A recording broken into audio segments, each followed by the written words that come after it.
Welcome everyone to the third Melgis IC37 webinar.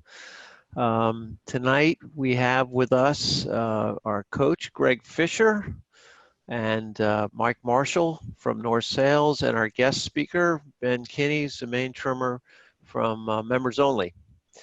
I'm just going to give you a brief update on class news. There hasn't been a lot of development since last time we spoke. We still are looking at the 3 regattas that are scheduled by New York Yacht Club, at the one at the end of August, the postponed annual, the postponed race week, which is the end of September, and the nationals, which are early October. I think the real news tonight is that the state of Rhode Island has released some new rules on outdoor activities, and there's been an interpretation for sailing and racing competitively sailboats in Narragansett Bay. The club, New York Yacht Club, has just gotten those, and I know the flags and the powers that be are digesting those as we speak. But just to give you a sense, the new rules would allow crews who sail together consistently and create sort of a social bubble from people who regularly interact. So call it a pod, call it a family plus group, but that's what the state has come out with, and I'm sure every club or organizing authority will interpret that slightly. But it looks like there will be some sailing with boats larger than 2 or 3 crew in Narragansett Bay. So with that, that update, I'd like to turn it over to Greg Fisher. Thanks, Phil. Do you want to click it on there, Mike? Before we get started, we want to thank the people that helped make these happen. In the background here for North Sales, we have Laura, who's been with us right from the start, who has set up the Zoom platforms and all our presentation support. And of course, Mike Marshall, whose videos and photos we've used right from the beginning. Ed Adams has provided us videos and support. And Morgan Kinney at Melgis has made possible her videos and photos, and obviously helped us with a lot of the editing. So we are very appreciative to all they've done.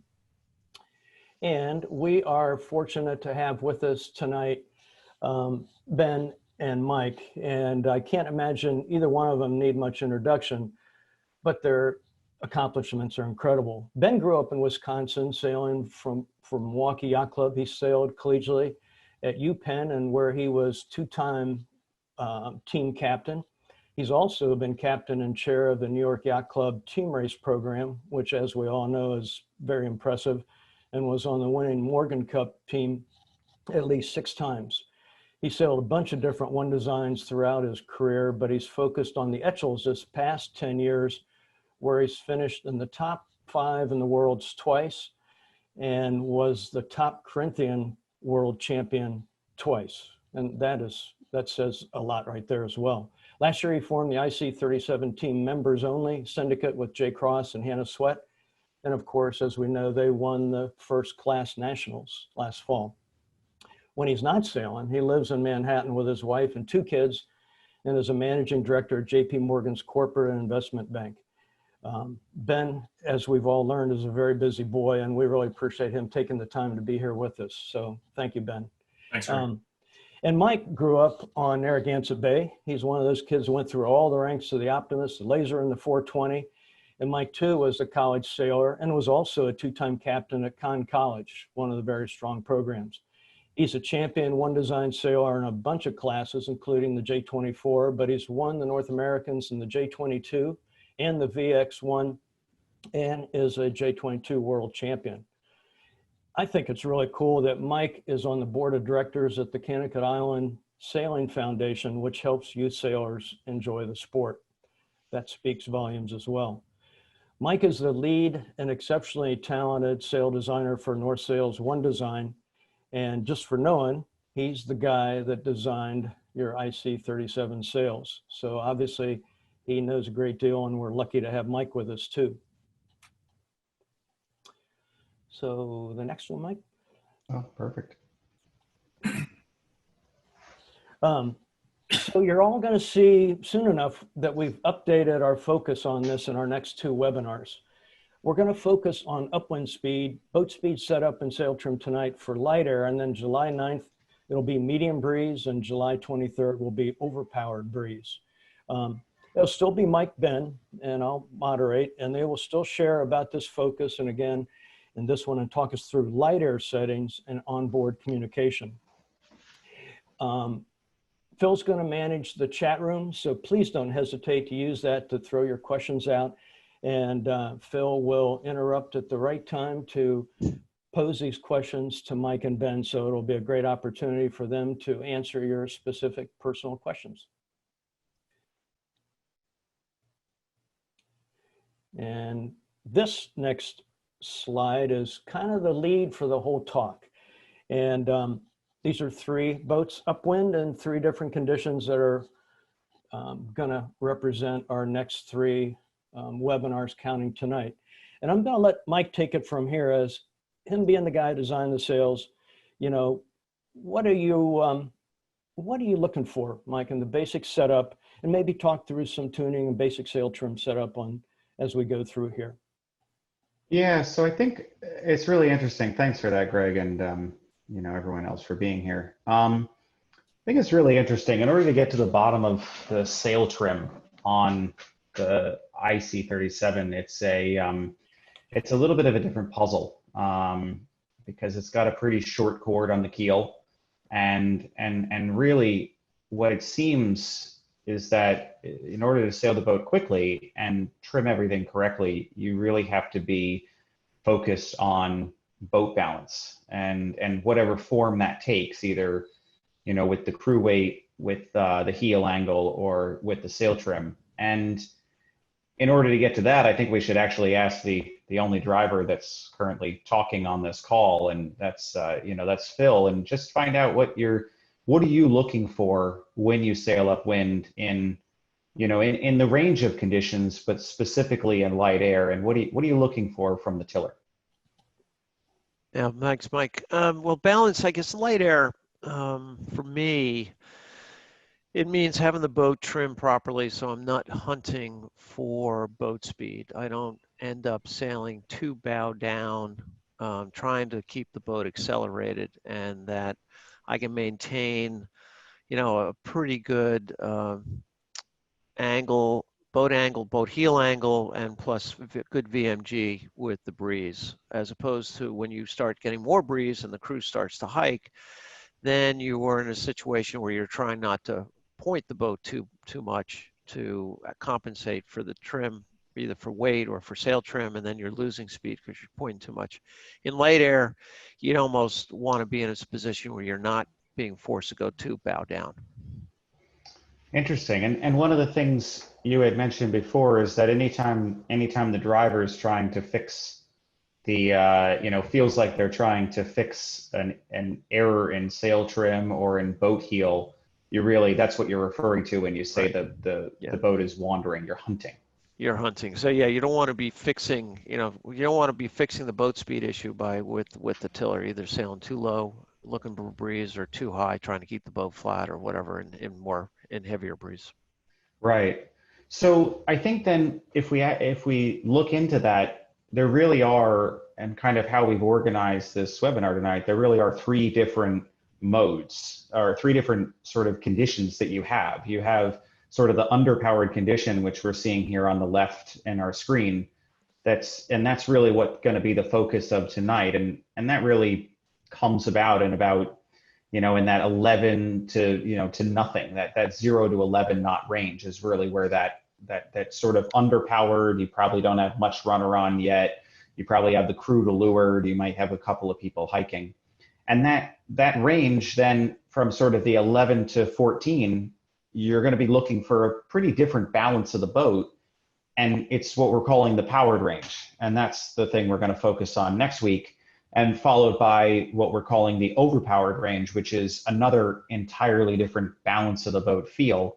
And that's, you know, and that's going to be in the probably 14 to, you know, 14 plus range, maybe 15 knots, where you're starting to ease the sails and you really have the runner on. So So what goes into those is, as we said, the crew weight, the heel, and and the sail trim. But since we're focused on sail trim on the light air one tonight, Ben, why don't you just give us a brief overview of how you would set the boat up in terms of rig and boat settings and leads and jib halyard, for this light air kind of setup, so we can set the stage here. Sure. So again, zero, it's called 6 knots of breeze, starting at the front of the boat. And quite frankly, on our boat, we spend a lot of time talking about matching sail shapes. I think most teams are trying to achieve that at all times. But as we're sailing out and getting ready, and as we're prepping this, I talked to Greg a lot about this. I hate being the last boat out on the race course, because the first hour or 45 minutes of sailing upwind is where you're going to try to figure out exactly how you want your sails to look for that first beat. And quite frankly, it's often an iterative process. You never pull your sails up and feel like you're there right away. But broadly speaking, setting up the jib, you've got your leads in as tight as you feel like you can get away with. Your jib halyard in these boats, we found, some speed wrinkles kind of made sense. Going back to the main, you're sailing with no bricks under the mast. The main halyard tension, it's certainly tighter than you can get away with a little less jib halyard tension. Your main halyard's, up as high as you want. But the main sheet and traveler are sort of the controls that I'm most focused on as we're starting to set up. The runner's not a tool that we're using quite yet. We found in the really light stuff, the traveler up, and it's kind of hard to see on this picture, but you never really want the traveler all the way up unless you really need to be in point mode. So call it traveler half to 2/3 of the way up the traveler bar, and then I'm looking up the leech and looking at not the top tail, which is off the top of the fathead main, but the first draft stripe below that, and trying to get that flowing in these conditions. Call it 90% of the time. I think it's really easy to find yourself over trimmed and with these mains and still flowing a lot of the time. But I'm trying to get a decent twist profile in the main that I feel comfortable with, and then it's an iterative process from there. If that's the base setup, it's an iterative process between me and Hannah. Hannah trims jib on our boat, and Jay drives, and talking to Jay about the feedback loop, what he's feeling in the helm, and balancing the boat that way. I think it's so that's interesting. Can you talk us a little bit through that feedback loop as we're sort of watching this video, of one of the boats going upwind, about this feedback loop, as it looks like there's a puff coming in the video? Can you talk us a little bit through about what you're looking to try to do here, and what you're planning as this, and what your communications are? Okay, sure. So yeah, as you said, this is an interesting video because you can see the puff coming. I think it's all pretty obvious to everybody watching. In these conditions, once we've got the sails looking about where we want them, and the other thing that we do in practice is figuring out crew weight, where we're going to start, fore, aft, and weather to leeward. That's how you're achieving that heel angle here. It's much more with crew weight than with sails. And as the puff's coming, we're thinking about two things. We're thinking about our target speed, and are we achieving our target speed? And then how's our target speed going to change when that puff hits? But then also, are we sailing at a constant angle of heel? And that's something that on our boat we're very, very focused on, is how do we keep the constant angle of heel? We've got the angle that we all agree is the target. And in these conditions, moving our weight around weather to leeward to achieve that heel angle is crucial. And you can see here that, as that puff hit, you brought guys off the leeward rail and moved them up to the weather rail, and the boat really didn't rock up at all. It was very steady angle of heel the entire time. Mm-hmm. So is there anything that you're looking for, since we know that heel is really critical? Is there anything you're looking for besides moving to weather from the crew in terms of fore and aft, or in that regard? That's one of the things that we start out thinking about when we're starting to tune up, is we look at how bow down we are. We're not trying to drag the transom through the water, but you definitely can get too knuckle down in the bow.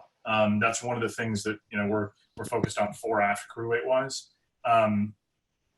In terms of sail shapes, one of the things in this video, it's kind of hard to tell, but I would guess that this is a big enough puff and it looks deep enough that the sail shapes are going to be, you're making some macro changes. You know, you're not just going to be making a small adjustment that you'll be, you know, that you're going to give right back. This is, you know, it's a puff that, like I said, looks fairly deep.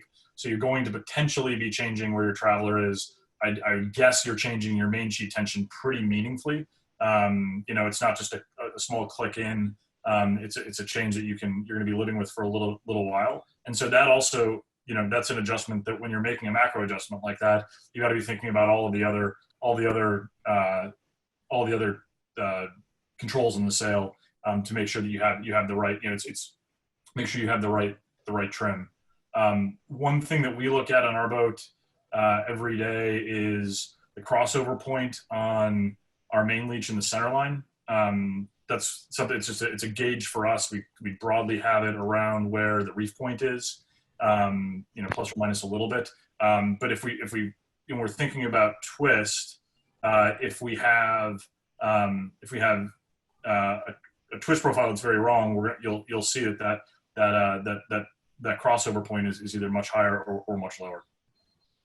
So you're really looking a lot at that crossover point that's sitting there. Yeah. And that interesting. Does it change much, Ben, from the different modes you're in, from light to medium to heavy? Yeah. You know, certainly light to heavy it does. You know, it does drop down a little bit. I mean, you're sheeting harder and harder throughout the conditions for sure. So yeah, it does change a bit, but I wouldn't say it's, you know, it doesn't move up 8 feet or down 8 feet. So that's a cool guide. When you look at that from below, like where you're trimming from, what are you looking for there to kind of give you a good eyeball on that, and so you know where that is? I literally have, either I do it or somebody else on the boat stands right at the back of the boom. There's enough room where you can stand back there and just look up and see, okay, it's, you know, it's 6 inches above the ground, or, you know, it's 18 inches above the ground, and that's way too high. And then we make the adjustment from there. So when we talked about fore and aft crew weight, you know, what is there any tell for the fore and aft besides, you know, is there anything we can hear or anything along those lines that you guys look for?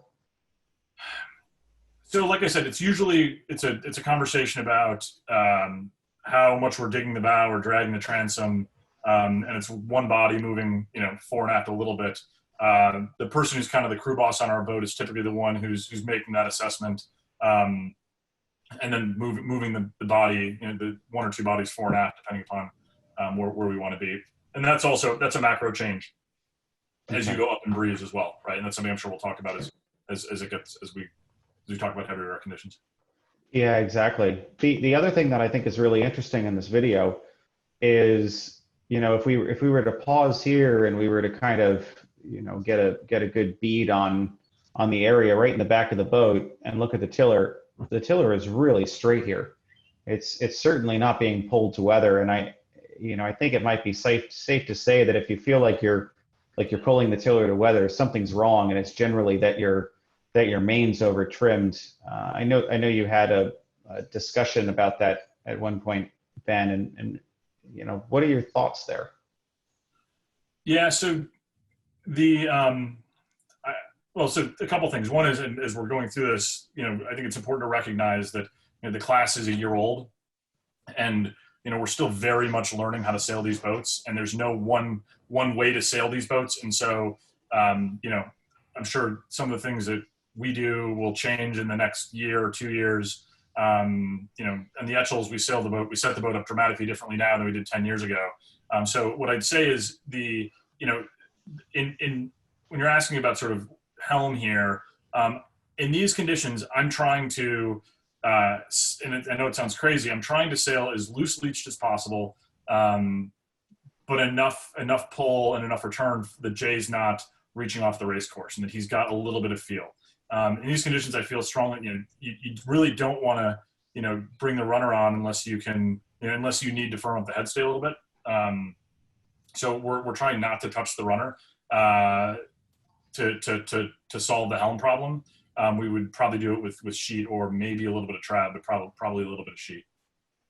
And that's a conversation that I'm having with Jay constantly is, you know, how's your helm? And I'm looking down, I can see it. I can often, he's got the better feel. I can often tell before we have a problem that we've got an issue. But it's a constant conversation between me and Jay. Is he feeling okay? Is he hunting for it? You don't want to be too helm neutral, but at the same time, I know that if I shut that main down, and the main is the engine of the boat. So if I've given him too much leech tension, if I've given him leech tension so that he has feel, you can easily overbake it. So Ben, I got one question from the crowd, and one is, we mentioned targets, or making sure people are keeping the boat going. The question was whether the printed targets, the targets we got with the class, are they the ones you're using, or have you established your own, or is that something you sort of developed by just going boat on boat and knowing the range? So for our program, obviously you're going to have variation speedos, right? So that's I think you have to normalize for the fact that no two speedos are going to be the same. I would say, and our results last year, we had a period in the middle of the year where we were just going not well at all. And so our targets really moved around quite a bit. I would say, generally speaking, we were trying to sail to the printed targets in the middle of the year, adjusted again, like I said, for the speedo. And I think that we found ourselves a little slow. I think we were a little too bound up oftentimes as we were getting to those targets. And I think once we freed our leashes up a little bit and sailed a little bit faster than the printed targets, we tended to do a little bit better. Particularly in these conditions. Again, you don't want to be reaching off the racecourse fill as you said, but I would generally err on the side of being fast, because with the shape of these foils, the second you get slow, you're going to get past.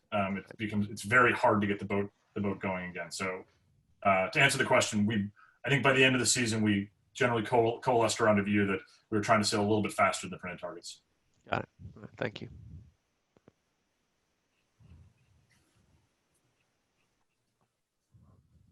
But this is a good video where the targets are changing here. That's one of the things that I think is really crucial. And you talk about the communication on the boat. It's not just resetting your sails and trying to sail for the same target. This is a juicy puff. This has got a few knots more pressure in it. Your targets are going to actually jump fairly meaningfully here. So communicating once you've made that, like I said, the macro adjustment. I'm talking to Jay. And really, it's a conversation between me and Benj about, okay, where do we think the new target is? Is it 0.3 of a knot faster, 2 tenths of a knot faster, whatever it is, and then hitting the reset button with the skipper about trying to make sure we're hitting it. I think it's pretty crucial in a situation like this.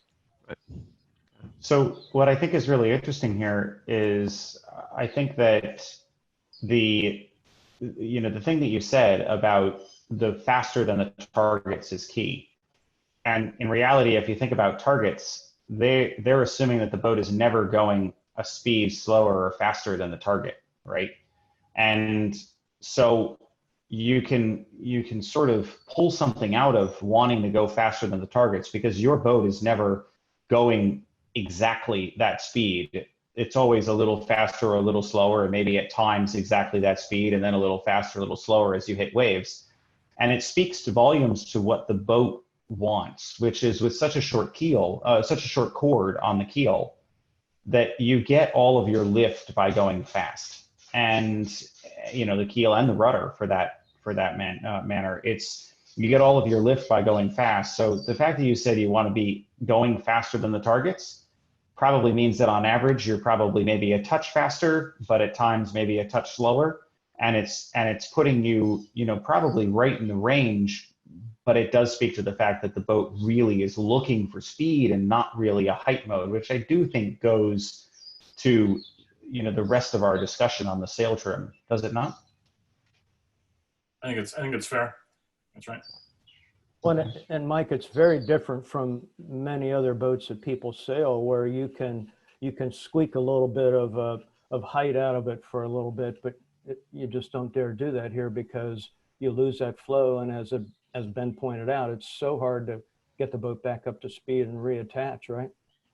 Yeah, exactly. I think in a lot of boats with much larger keels, you can really squeak that height, because you've achieved with more drag and larger keels, you've achieved hull speed. and hull speed is, there isn't anything faster than hull speed, and so you just need to translate the rest of the energy into height. And in this boat, there is faster always. You just end up reaching, and your VMG is worse. And so because you can overcome that drag factor by putting the bow down, and increase the lift off your foil, you just seem to be better off going faster and faster instead of trying to really push that height envelope. Mm-hmm. So Ben, if we were to do, I remember you had said that maybe the jib might be, kind of the first thing that you set, and then you use the main a lot to kind of adjust the jib from from the balance the jib is created. So you're setting your jib first, and then you're using your main to really fine tune the balance of the helm and get the boat to going. So just talk us through a little bit of jib setup here, and there's pretty different setups between these three different boats, but maybe in light air, I mean, there's a variety of different ways to set it up, right? And as you said, there's a lot of different, the boat's only been sailed for a couple of years, so there's a lot that could be changed and might be changed. But talk us through a little bit on jib setup here and what we might be seeing. Sure. And this is actually a question I meant to ask when we were prepping for this to talk about. My impression, and it's been a few months since I've been on the boat, but my feel was that the jib always looked punchier. It always looked like a deeper jib than the main. On average, the main looked like a flatter profile always than the jib, and so that does impact sort of where your halyard tension is, where you have your leads. But yeah, I agree that so broadly speaking, we set up our jib. I wouldn't necessarily say we're setting our main up off of our jib, but we are, once we get the jib in a place where we sort of feel happy with our leads, that is the basis for a lot of what we're going to do. I'd also say, and this is just kind of the levels that this is something we do in the Etchels a lot, and we haven't done it yet in the IC37. It's a different team, but in my Etchels team of Sennett and Clay Bischoff, Clay does bow, and we've created our own sort of lexicon for how we have our sails set up. And like I said, I think it's always really important to have your broad strokes, your main and jib profiles in this looking pretty similar. So we think about it like gears in a car, gear 1 through 5, and we talk about sheet tension and twist. We always talk about twist first and then sheet tension, but 1 being the most amount of twist, and 5 being the least amount of twist, and then 1 being the least amount of sheet tension, and 5 being the most amount of sheet tension. So sort of think about it like, you get in your old manual car and you're going through the gears. 1 is kind of like maybe right out of attack, and you're the slowest, and you kind of have to work your way through the gears to get to 3rd or 4th gear. And when Clay and I are talking about it, we'll literally just say, okay, I'm a 2 and a 3 right now. And if Clay says that, I know exactly what he means. And I think that's a pretty straightforward way to communicate. And it works. We haven't done it yet on the IC37, but I expect that's something, we'll have something along those lines. In these boats, yeah, there are 3 fairly different setups with the jib. I would say, and I'm not looking at our jib leach profile nearly as much as Hannah is or Benj is. But what I'd say is that the first jib looks the deepest to me, just kind of looking at the draft stripes. And if I had to guess, they probably have the least amount of halyard tension on. The leads, kind of hard to say because they're all slightly different angles. But it looks to me like the first jib is set up to be the most powerful of the 3, the jib on the left. And kind of working across, looks like the jib on the right has the least amount of twist. There's no value associated with that. It just looks like that's how they've approached it. I mean, you can see, whereas in the jib on the left, you can see the wrinkles at the halyard, and the jib on the right, the halyard looks a little bit firmer. And I'm guessing that's how they're achieving it by their depth. Hey Ben, as we got into the boats early last year and people were sailing them, it seemed that the jib lead, the port starboard lead was coming in further and further and further, and light air, no wind like this, flat water, and light air. You guys have your lead almost all the way in, or within the first inch or something like that? Yeah, it's a pretty. They're fairly inboard. I think it's like I said. Just I think when we're setting it up, it's try to have them in as much as we can and feel like we're getting away with it. Got it. Yeah, interesting. I think it's really interesting what you said about the jib looked a little bit deep, and coming from the sail design side of it, right? It's this is the kind of boat where if you were to do an inventory for offshore racing, you would have you'd have probably 3 or 4 jibs in the design. And when you have an AP jib like this, it tends to be on the deeper side, just because you really would like the power in sort of the light air, and you're looking to a little bit of twist in the breezier stuff, and a lot of that depth can go away, but you end up not being able to sheet it as tight. But looking at these two setups, for sure, I would definitely say that that there, or 3 setups, that the halyard is very, very loose on the boat on the left here. And I think what's happening there is, if you were to look at that sail with such a loose halyard, you're actually ending up losing the mid leach, because you've got no tension in the sail, and you've got no vertical tension in the sail. So actually what happens is the sail just falls to leeward in the middle. And so it makes this look of this sail that's very, very, very, very tight in the bottom, very closed in the bottom, with a lot of return down low.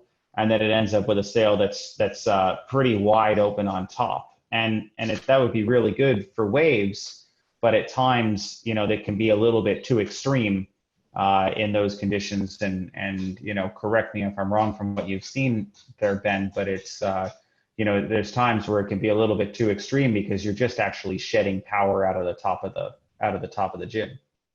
Yeah. Okay. And Mike, if the halyard's loose like that, would you also be flattening the entry out in such a way that it makes it hard for Phil to drive without the boat wandering a bit, without a little bit of fullness in the front? Would that make it a little less forgiving? Absolutely. I think, depending upon how much, even if you were in a swell or any kind of a wave, especially in this condition, I would think that, with that super loose halyard, and you might even have a little bit of rudder on to firm up the forestay, just because of the waves, that's going to make the entry even narrower, and it's going to make it even more difficult. For sure, I don't think you're looking to have the sail be, bone tight, and you're not looking for the draft to be pulled super far forward. But, at those times when you're really getting into scallops, Ben, how many times did you look forward in light air and see that there were scallops versus just wrinkles coming off of the hanks? Yeah, I mean, I think it's fairly obvious when you've overdone it with these sails on too little halyard tension. What is the tell that you use? So actually, I think the point about losing the middle of the jib is actually is quite good. It's also, how evenly the tell, and Hannah's all over this. I mean, it's something that Hannah's looking at constantly, and it's driving the discussion, multiple discussions about how much rig tension we feel we want, but how evenly and where our leads are, but how evenly the telltales are breaking up the sail is the other I think fairly obvious tell. Mm-hmm. So if we were to jump to the other slightly more extreme example, on the right here, and in this case, I think it's critical in this breeze again is how much your telltales are streaming on your jib, and I would say 100% of the time your upper telltales should be streaming, and if they're not, it really is a very quick break. Break in the boat and to the boat speed. And so, Ben, is that something that you would see as well? 100%. It's something that I'm, because like when I'm looking at the main, for example, I'm just focused on that top telltale. And like I said, I do think there are some times where it becomes hard to shut it down. But I agree, it's streaming 95% of the time in these kinds of conditions. Yeah, I think this boat on the right here, they obviously have a bit more halyard tension on, and they've got quite a bit of a tighter sheet, but for sure the top of the sail is, is significantly further in. You can see the spreader marks, and it's 2 or 3 inches further in compared to the boat on the left, and really, really, really tight. And you can almost see it in the attitude of the boat, where if you were to look at all 3 of the boats, the 2 boats on the outside, and they're all in very similar conditions, actually have everyone on the boat stacked to leeward. And, and the boat in the middle here actually has, it has a couple more people starting to move a little bit more to weather here, where they're not all lined up right on the leeward, the leeward lifeline, and really trying to put heel in the boat, because I think they've gotten pretty close with this upper jib leech about, the balance between having power and, and sheeting it too tightly. Is that something that you see as well there, Ben? Yeah, I think that's fair. It just, to my eye, and again, we're looking at leech snapshots all day. You see the moment in time. You don't know what happened 5 seconds before, 5 seconds after. But it looks like a much more uniform leech profile, a much more uniform twist profile than either of the other 2 boats. So, go ahead. Got one question for the audience here. Talking about batten crossover for the full length batten on the top of the jib and light air. You guys have a number when that happens, when you put that in, take it out? Ben, I'll defer to you on this one. It's a good question, and I'll be honest, it's not necessarily the part of the boat or the decision tree that I'm always involved in. But I think broadly speaking, when we feel like the boat's powered up is when we're taking it out. And I think it's before 11 knots. I think it's like, and I'm sure Hannah will text me that I've gotten this wrong in a second. But I think it's probably around 9 knots. We've got everybody up on the rail. And when you're losing the top of the jib, when it's no longer like the nice uniform twist profile, but when you're really losing the top of the jib, and I think that's broadly when you kind of have everybody up on the rail. Yeah, I think that's fair. I'd probably say, when we designed them, I think it was probably, expected even a little bit lower than that, but obviously a little bit of sea state and wave dependent. And, I think the thing to think about on it is that if you think that the heavy batten is overpowering the shape of the jib and the pressure that the wind can put on it, it's probably time for the light batten. And really what that happens to is, if you look up at that stripe that's pretty close to the batten, and the batten looks straight and not deformed, then it's probably time to take the step down. But I figured, Ben, we could let you use your lifeline here now that we've been questioning you, and you can phone a friend and phone Hannah for us and find out while we're on the subject. Hey, can I ask both you guys something? Ben, you made a point that, when you look at the jib, it always looks a little deeper, a little more powerful than the shape you look at in the main. And when you look at these 3 jibs here, they're all very different in the foot, in that bottom quarter up off the deck. And obviously the lead is a big part of it. The sheet trim is a big part of it, but do you use that as a guide? Or how do you use that as a guide? And Mike, you obviously know what you're looking for as a designer too. Okay, so Hannah just texted me saying we were spot on with our crossover, so thanks for that question. Thanks, Hannah. I think the other control that really drives a lot of what you're asking about, Greg, is halyard tension, right? It's jib halyard tension is really it's the same thing as moving your leads around. So that's something that like I said, I'm not quite as focused on a minute by minute basis in our boat, but when I do look up at the jib, and it's making sure that I sort of feel like the draft stripes, again, I hate to sound like a broken record, but we've got a draft profile that matches what we have or what I'm trying to achieve in the main. And if we're dramatically different, than discussing with Hannah, okay, I think you're deeper in the foot than I, and I'm trying to depower in some way, whatever the comment is. And then one of us will make an adjustment. We don't both adjust, because then you overshoot on one side. But yeah, it is something that we're constantly talking about, is how we have our sails set up and whether we feel like we're trying to achieve the same thing. I think it's also interesting here that, and it's the same thing that we've seen a lot of times, the sails can be deeper in the foot than you think, because they are end plated to the deck. You are getting drive from that lower section of the sail. And so, a sail that's off the deck is probably going to be flatter in the foot, and to a certain extent, but you can, when it is end plated, you are separating the flows so that you don't have the possibility of a vortice off the bottom of the sail as much. And so you're definitely, with more attached flow comes more drive and more depth. And as long as the boat can handle it, you can do that quite a bit in the boats. I'll also say that it's interesting that you said so much about, broken record on the halyards, Bennett. If I were to set a jib up on the boat, I think the first thing that I would look at would be the halyard, because it does change everything else in the jib. By moving the jib slightly further up, you're changing the lead, you're changing the, every other position. So really your first control is probably your halyard, and then it's getting the sheet in the right place, and then it's actually looking at your lead. Because, if you don't have the halyard right and you go and get the lead correct, and then you go and adjust the halyard, you're going to be right back adjusting the lead again. Is that kind of the process that you guys follow? Absolutely. And yeah, exactly. Perfect.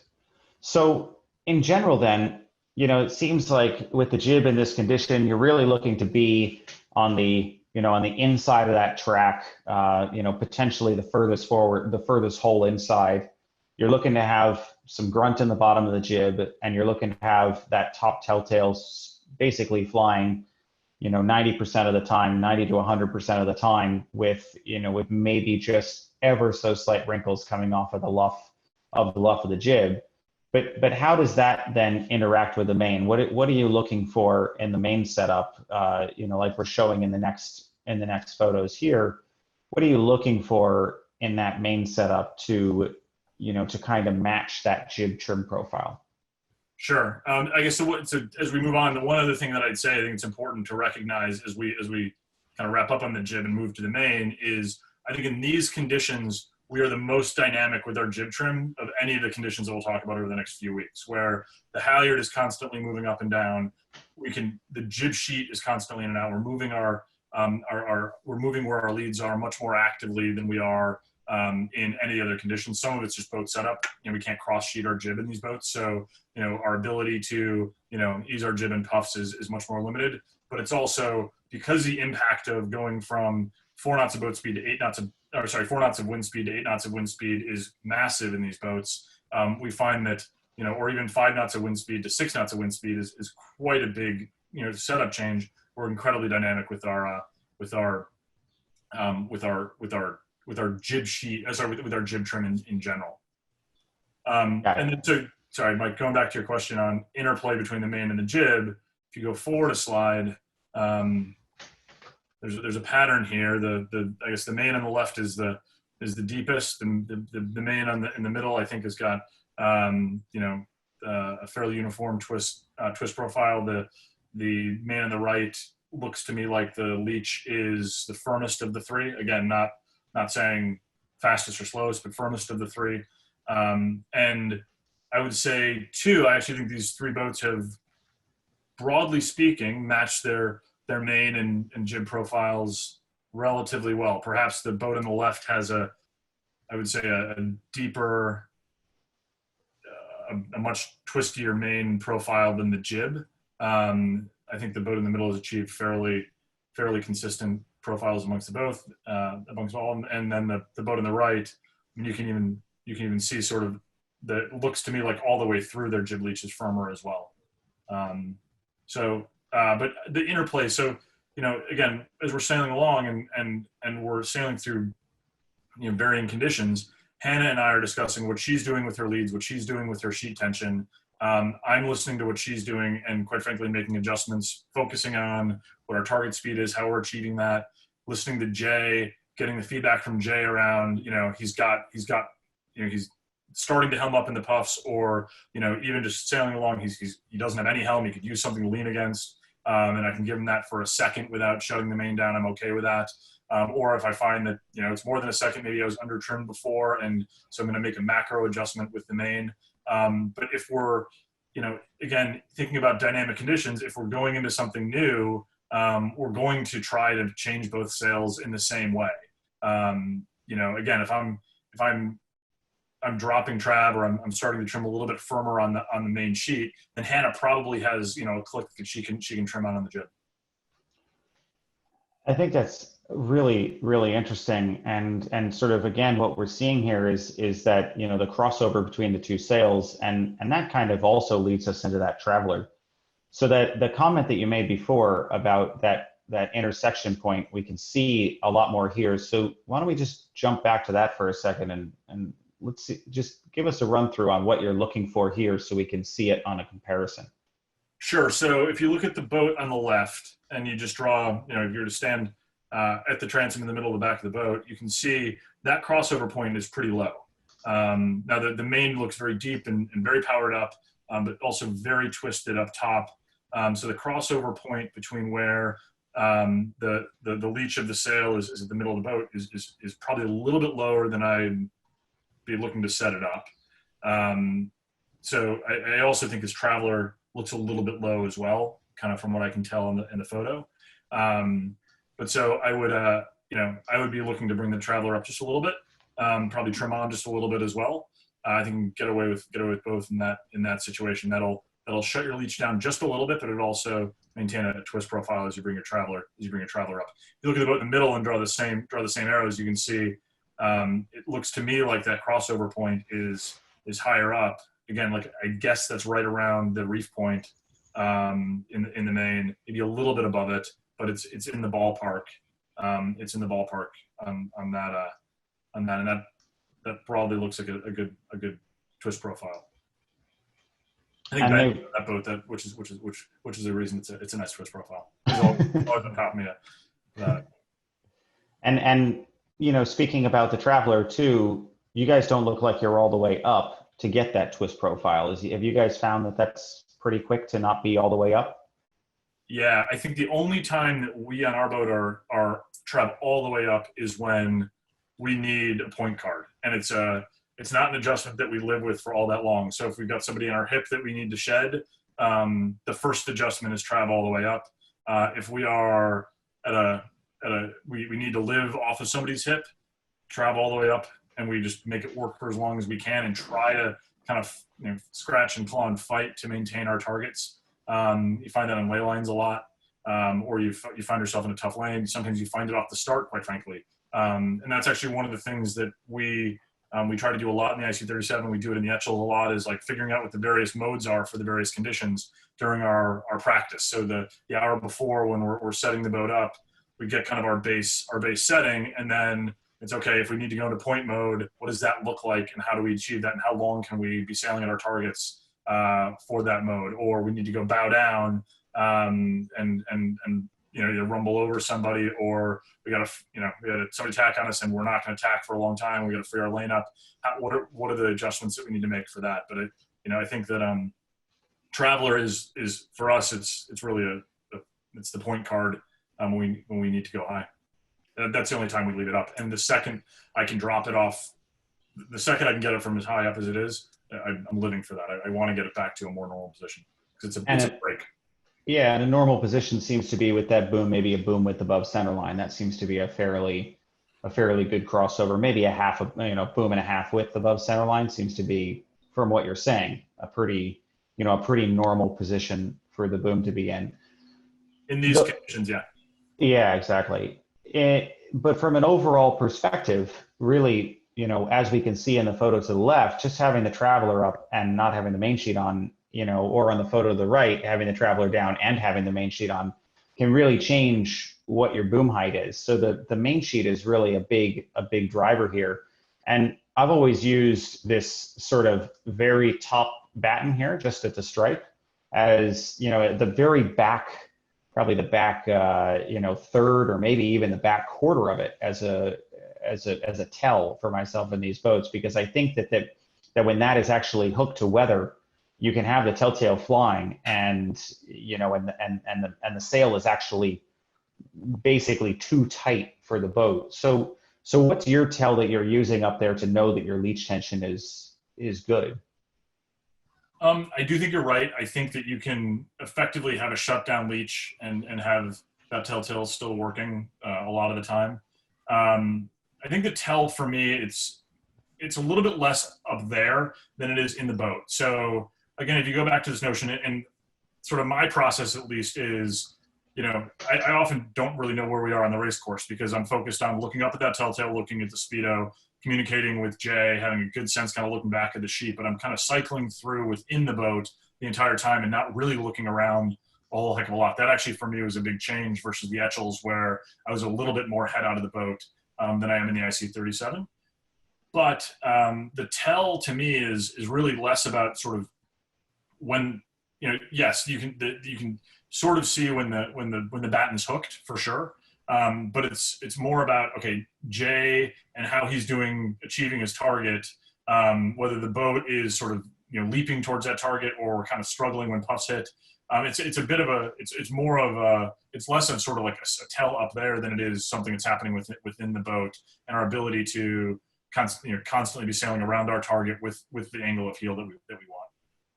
So what you're saying is when you're shy on target, your answer is easing the main and not just putting the bow down. It's actually putting the bow down might not be, or forcing the bow down might not be the answer. It really comes down to easing the main. Yeah, that's exactly right. In these conditions in particular, just to, and one of the things, I think it's different on every boat, but I found that a little goes a long way with the main.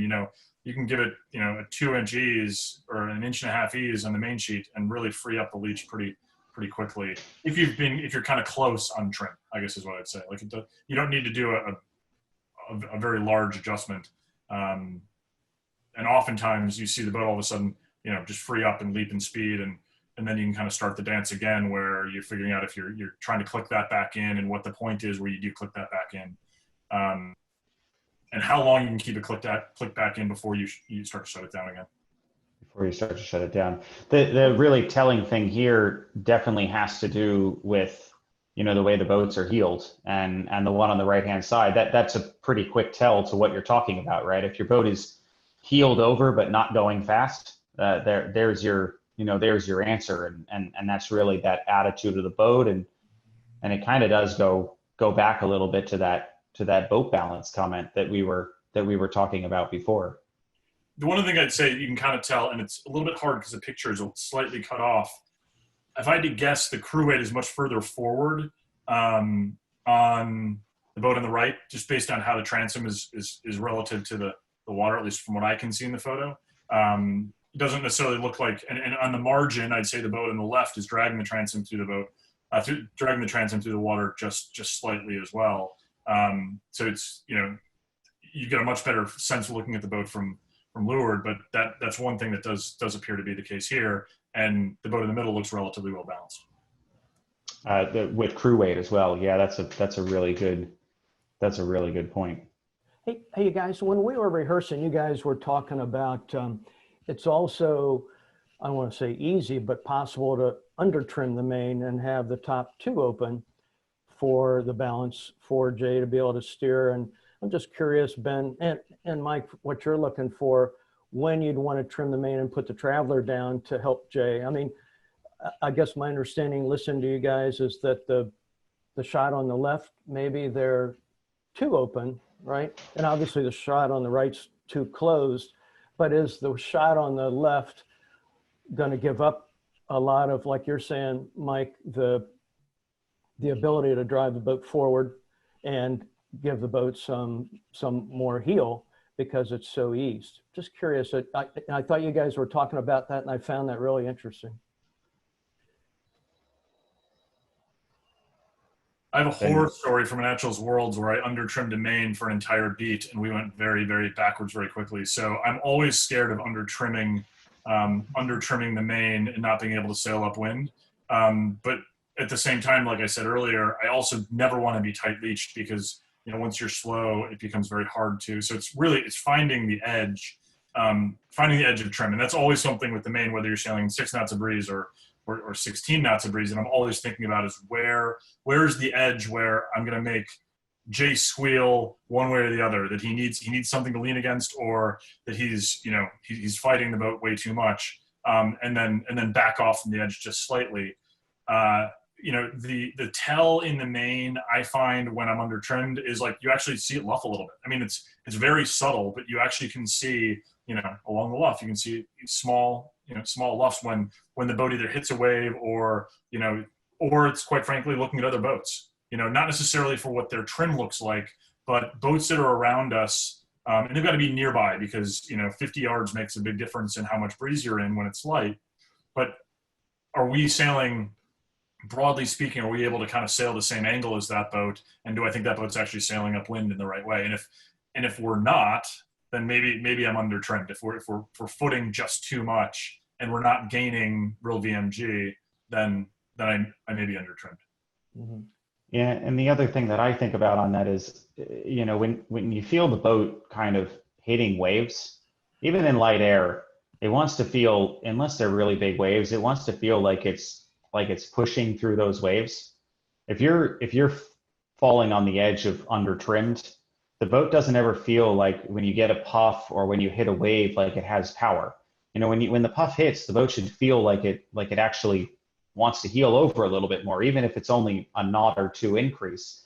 It should feel like the leech of the main is engaged. And if you're under trimmed, when the puff hits, if the boat doesn't feel like it engages, if the rail doesn't feel like there's pressure in it, sometimes that's another, it's a little bit more on the feel side, but it's a good tell of that you might be a little bit under trimmed. It kind of goes to the point that Ben was making about the main slightly luffing, where it just doesn't power up when you're sailing along. But I might interject here. I think one of the things you're trying to learn early on in the day when you're lining up with people before the start is where are you on that range? What is the range for the day on that trim? I think, this is all very flat water. Waves start to make a difference, and the range gets wider. But it's one of those things where it's nice to line up with people on that and just see what that looks like. Mm-hmm. Phil, did you have a question from the chat? There was one question from the crowd, and it's probably a generic one, not just light air, but generally, Ben. Did you guys, on your bricks, this question everybody's going to ask, I'm sure, for all the sessions, did you go up incrementally, or did you have 3 gross settings, or how did you guys think through your bricks? Did you?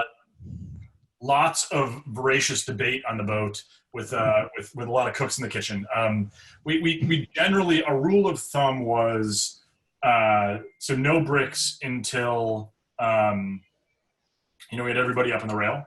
And then, I would say more or less we followed the tuning guide. It wasn't like, I don't think we were too far off the guide in terms of when we were going up on our bricks or down on our bricks. I think the feel that I had was when we were bottomed out on the runner for a condition and we started to overbend the main for, with the trim that I wanted, that's when we went up a step on our bricks. Okay. It really, to me, had as much to do with how much runner tension we had as anything else. But I think kind of broad strokes that also matched the tuning guide. And then did we have sort of like kind of big, just only a few settings? The answer is no. I mean, we debated between increments an awful lot. And it, again, that's one where I'm sure there's not a single answer in the fleet right now. I think you asked 10 boats, 10 different answers to how they're thinking about the bricks. But like I said, for me, it was about runner tension. Yeah, and I sailed with a couple of different main trimmers last year, and there were different philosophies for sure. Some, 1 or 2 were all or none. One, I tend to be more incremental. Then there were people who had sort of 3 major gross settings and tried to decomplicate the thing. But yeah, no, I think you're right. I think it's one of those topics that people keep talking about. I think the one thing that we kind of settled on our boat was when you can get to fully bricked, if you can get to fully bricked fastest, then that's a good thing. That if you were kind of erring on the side of a couple of mils shy or a couple of mils more, we tended to go go with more. I think we're the same way. So. That's not bad for a tuning guide that was written before the boat was launched. That never works out that way. You're not supposed to admit that, Ben. You know that, right? I'm not a sailmaker, so. So, but anyway, I think, you know, this is really important, and you know, in the main here, it really is the driver of the boat. So if you were to think about it, the jib is the jib is the thing that you're setting to, you know, to first take the airflow across the boat, and then it's basically redirecting that flow across the backside of the main with, you know, with regard to the slot. So the main is really a lot of an extension of the jib, and then the leech of the main is the thing that's really giving you your point and driving you upwind. So this traveler height, you know, these relatives that Ben's been giving here, I think are really important and really good. But at the end of the day, it really tends to be getting out on the water and, you know, and doing it, and actually, you know, and actually checking your main trim for, you know, from when it, you know, compared to other boats. But it all does come down to this boat balance thing, doesn't it? It all comes down to the fact that, you know, you really are looking for all of the trim and everything that you've talked about tonight, Ben and Phil and Greg. Everything that we've talked about seems to come down to this boat balance concept. And within that concept is the heel and the crew weight and the, you know, and the main and jib setup. And in light air, it seems to be that the heel and the crew weight probably are weighted to be 70% of what this boat balance solution is on how to sail the IC37 in light air. And the main and jib trim are really there to optimize and you know, optimize around what you're trying to achieve with that heel and that crew weight. Is that a okay way of thinking of it there, Ben? Yeah, I think so. And I think it changes in conditions. So I think whereas, you know, we spend a lot of time talking about crew weight tonight, you know, the next one of these, when we're talking about sailing in 11 to 14, you know, everybody's on the rail. You know, maybe they're a bit dynamic as you sail into lulls, but you know, but in these conditions, balance is really achieved. I think you're spot on by crew weight. And then it's really that feedback from the driver to be able to say, yeah, I'm pulling on the tiller too much, or man, I just need a little bit more to lean on, right? Yeah, exactly. Yeah. Fantastic. Yeah. Fantastic. Greg, any other thoughts for these? No, I thought it was interesting how you described, Ben, that Hannah is working to set the jib for I don't want to say a relatively, I mean, the guides that you use are maybe a little more constant. And I remember when we were talking about this before, how big the range is that you go through trim in the main. Obviously not in lighter. I think you said it was like 2 to 3 to 4 inches in lighter, but in breeze is 12 to 14 inches to keep the boat balanced. And it seems like you're describing Hannah gets the jib in a pretty solid place. And then you're the one that's constantly is pretty impressive, tweaking the balance, just like you're saying, Mike, for Jay, so that the boat is always on a roll forward. Yeah, like I said before, the main is the engine of the boat in these conditions, all conditions, but in these conditions in particular. So, you know, small adjustments go a very long way. Mm-hmm. Interesting. Great. Well, I think that's our hour plus a little bit. I want to again thank the team here, Coach Fisher and Mike Marshall and Ben Kinney for sharing their secrets with us. And I know these things take a little bit of prep, so all the time before that. I think the next one is going to be pretty interesting. Light air is always fun. There's a little nuance to light air. It's very different, but as we get into a little more breeze and we get all the crew on the rail, I think the next session is going to be interesting. Just see what mode changes and what the cycle looks like for main and jib trim. So I hope everyone will join us on July 9th for medium breeze, and have a good 4th of July between here and there. And thanks again, guys, for tonight. Thank you.